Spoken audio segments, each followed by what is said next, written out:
cet orchestre-là, j'étais dans un autre orchestre en Touraine, vraiment dans une petite ville familiale, c'était vraiment une deuxième famille. Et quand je suis arrivée à Paris, je recherchais la même chose et j'ai retrouvé cette ambiance ici très familiale, très amicale.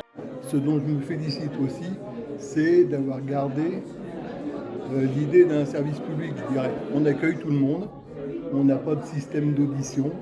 Les gens, s'ils sont bien avec nous, ils continuent à jouer avec nous. L'orchestre d'harmonie de Montrouge, c'est une respiration dans la semaine. On se concentre tous sur quelque chose qui nous réunit, c'est-à-dire la musique, et on passe un très bon moment.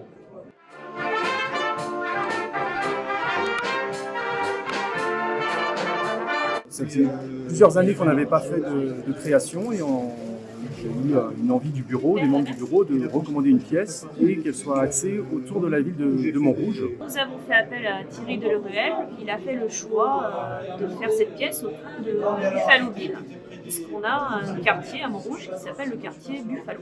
On a eu des échanges en amont avec Thierry pour faire une pièce quasiment sur mesure pour notre orchestre. C'est vraiment assez intéressant pour tout le monde de pouvoir travailler directement avec le compositeur qui est à même de retranscrire vraiment tout ce qu'il a voulu nous faire jouer, en fait, faire passer dans sa musique.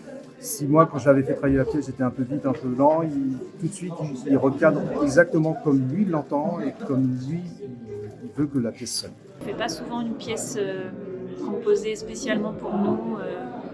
Ça sera la première fois qu'elle sera jouée, donc en plus sous sa direction. Donc effectivement, ça donne un objectif et une envie de faire bien et peut-être mieux que d'habitude. C'est évidemment irremplaçable d'avoir un compositeur qui sait exploiter toute la potentialité d'un orchestre d'harmonie, quoi, et faire vibrer un petit peu tous ces pupitres. Ça reste un moment assez unique dans la vie d'une harmonie et pour l'ensemble des musiciens.